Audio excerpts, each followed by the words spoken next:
ឆ្លងកាត់បទពិសោធន៍ជីវិតច្រើនអ្នកនឹងយល់ហើយថាមនុស្សយើងគឺនៅតែត្រូវពឹងផ្អែកលើខ្លួនឯងគ្មានអ្នកណាម្នាក់តាមជួយអ្នករហូតនោះទេហើយក៏គ្មានអ្នកណាម្នាក់តាមកំដរអ្នករហូតនោះដែរជីវិតមនុស្សក្នុងលោកល្អនិងអាក្រក់គឺត្រូវដើរដោយខ្លួនឯងហត់នឿយនិងសុខស្រួលគឺត្រូវទទួលខ្លួនឯងមនុស្សគ្រប់រូបសុទ្ធតែមានទុក្ខដែលមិនអាចនិយាយបានដូចគ្នាមនុស្សគ្រប់រូបសុទ្ធតែមានទឹកភ្នែកសម្ងាត់រៀងៗខ្លួនការជួបជុំគង់មានពេលបែកមិត្តភក្តិគង់មានពេលរវល់ការឈឺចាប់ផ្លូវចិត្តមិនចាំបាច់និយាយប្រាប់អ្នកដទៃពេលដួលគ្មានមនុស្សជួយលើកត្រូវងើបឈរដោយខ្លួនឯងពេលគ្មានមនុស្សជួយអ្នក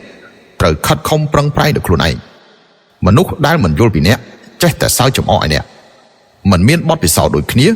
គេមិនអាចយល់ពីទុកព្រួយរបស់អ្នកទេជឿជាក់លើខ្លួនឯងឲ្យតែអ្នកក្លាហានគ្រប់គ្រាន់គ្មានការលំបាកណាដែលទ្រាំមិនបាននោះទេចងចាំនៅពាក្យមួយប្រយោគនេះក្រោយភ្លៀងមេឃស្រឡះ